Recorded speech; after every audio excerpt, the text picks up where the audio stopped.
السلام علیکم ورحمۃ اللہ وبرکاتہ۔ امید کرتے ہیں آپ تمام حضرات خیر و عافیت کے ساتھ ہوں گے۔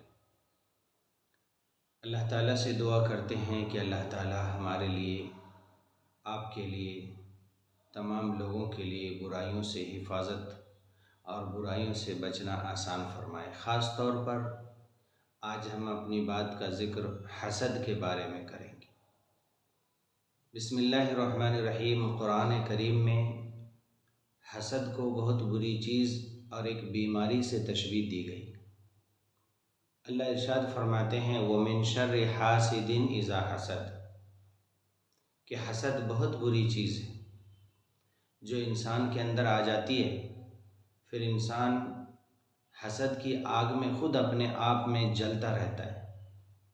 حسد کسی بھی انسان کو دیکھ کر خود اپنے دل میں تکلیف محسوس کرنے کا نام حسد ہے۔ وہ اچھے کپڑے پہنا ہے، کیوں پہنا؟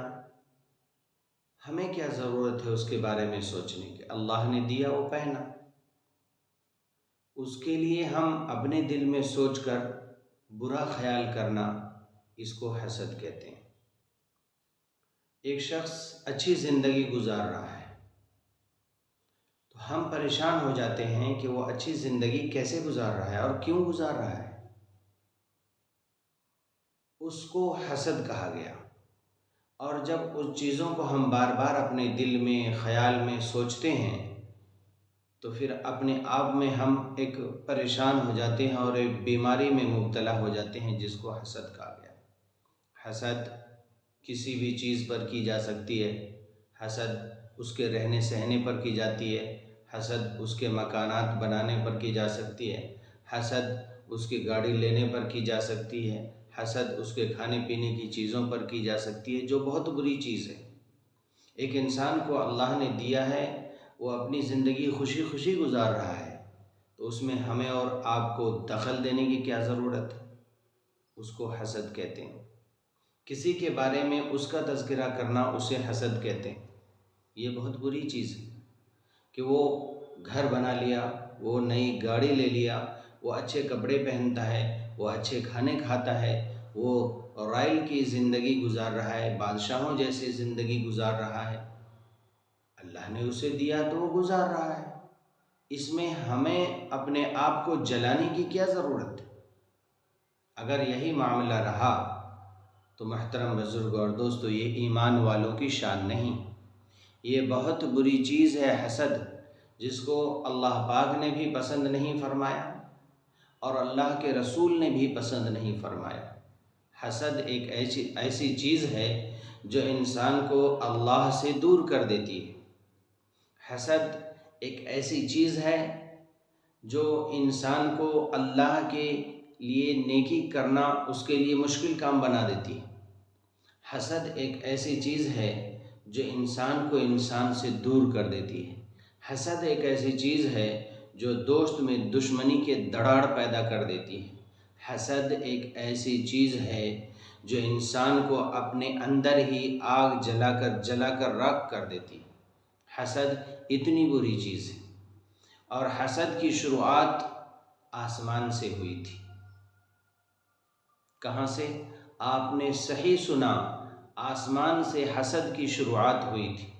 سب سے پہلے ابلیس نے حسد کی تھی حضرت آدم علیہ السلام سے، اور آج بھی جو لوگ حسد کرتے ہیں ایمان والوں سے، مسلمانوں سے، بھائی بھائی سے، بڑا چھوٹے سے، چھوٹا بڑے سے، شاگرد استاد سے، استاد شاگرد سے، امیر غریب سے، غریب امیر سے، یہ سب اسی کی ایک نشانی ہے جو شیطانوں کے راستے پر عمل کر رہے ہیں اور کرتے ہیں۔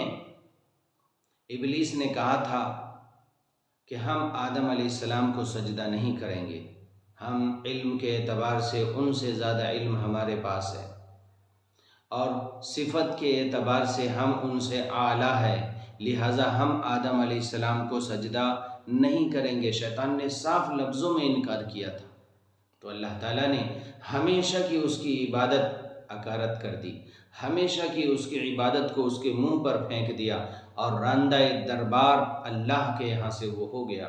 ہمیشہ قیامت کی صبح تک شیطان ابلیس لعین پر اللہ کی لعنت برستی رہے گی۔ کیوں؟ اس لیے کہ اس نے حضرت آدم علیہ السلام کے سامنے سجدہ کرنے سے انکار کیا تھا، اور اس کی وجہ صرف حسد تھی۔ حسد اتنی بری چیز ہے جو بھائی کو بھائی سے جدا کر دیتی ہے۔ حسد خوبصورتی کے اعتبار سے بھی ہو سکتی ہے، حسد مال کے اعتبار سے بھی ہو سکتی ہے، حسد خوشحالی کے اعتبار سے بھی ہو سکتی ہے۔ کسی بھی درجے میں حسد کرنا کسی سے جائز نہیں، بلکہ گناہ ہے۔ اور میں تو یہ کہتا ہوں کہ حسد ایک ایسی چیز ہے جو انسان کو اللہ اور اس کے رسول سے دور کر دیتی ہے، اور حسد کرنے والا شخص بعض اوقات اللہ کی نافرمانی کی حد پار کر جاتا ہے۔ حسد کرنے والا شخص ایسے برائیوں میں مبتلا ہو جاتا ہے، ایسے گناہ میں مبتلا ہو جاتا ہے جس کی وجہ سے اللہ کا غضب، اللہ کا غصہ اس شخص پر نازل ہوتا ہے جو حسد کرتا ہے، لوگوں سے حسد کرتا ہے، اپنے بھائیوں سے حسد کرتا ہے، اپنے بڑوں سے حسد کرتا ہے، کم علم والا اپنے سے زیادہ علم والے سے حسد کرتا ہے، کم درجے والا اپنے سے زیادہ درجے والے سے حسد کرتا ہے۔ پہلا حسد آسمان سے شروع ہوا کہ ابلیس نے حضرت آدم علیہ السلام کے سامنے سجدہ کرنے سے انکار کیا، اس کی وجہ صرف حسد تھی۔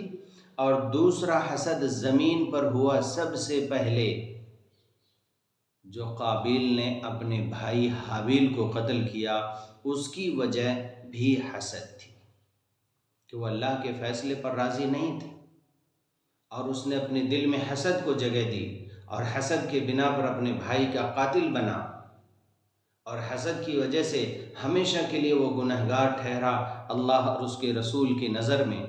آج بھی ہم حسد اس لیے کرتے ہیں کہ وہ اچھی زندگی گزار رہا ہے، اللہ نے اسے بہت کچھ دے رکھی ہے۔ جب اللہ نے دے رکھی ہے تو ہم اور آپ اس کے لیے برا سوچنے والے کون ہوتے ہیں؟ ہم اور آپ اس کے لیے برا کہنے والے کون ہوتے ہیں؟ اگر اللہ نے ہمیں نہیں دی تو یہ اللہ کی مرضی ہے، اللہ نے اسے کوئی چیز دی ہے تو یہ اللہ کی مرضی ہے۔ اللہ کی مرضی میں ہم اور آپ دخل دینے والے کون ہوتے ہیں؟ اللہ کی دی ہوئی چیزوں میں ہم اور آپ شکایت کرنے والے کون ہوتے ہیں؟ حاسدین کی جگہ دنیا میں بھی پریشانی کا باعث بنتی ہے، آخرت میں بھی پریشانی کا باعث بنتی ہے۔ اس لیے محترم بزرگوں اور دوستو، اپنے آپ کو حسد سے بچائیے، اپنے بھائیوں کو حسد سے بچائیے، اپنے شاگردوں کو حسد سے بچائیے، اپنے بڑوں کو حسد سے بچائیے، خود بھی اپنے سینوں کو حسد کی بیماریوں سے، حسد کے آگ سے پاک رکھیے، تاکہ آپ جو عبادت کریں اللہ کے یہاں وہ قابل قبول ہو۔ کیونکہ حسد ایک بہت بری چیز ہے جو انسان کو اندر ہی اندر جلا کر خاک کر دیتی۔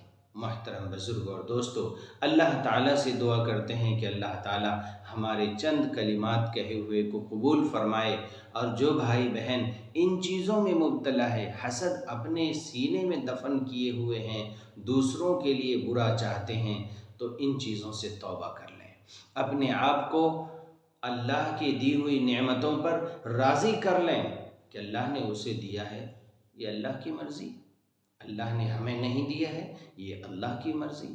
جب ہم اور آپ اور سننے والے اور دیکھنے والے اللہ کی دی ہوئی نعمتوں پر راضی ہو جائیں گے تو اس کا مطلب یہ ہے کہ اللہ نے ہماری زندگی کو بدل دیا۔ اللہ تعالیٰ سے دعا کرتے ہیں کہ اللہ تعالیٰ میرے لیے، آپ کے لیے، تمام مسلمانوں کے لیے، تمام امت مسلمہ کے لیے حسد کی بیماریوں سے، حسد جیسی بری چیز سے بچنے کی اللہ ہم سب کو توفیق عطا فرمائے۔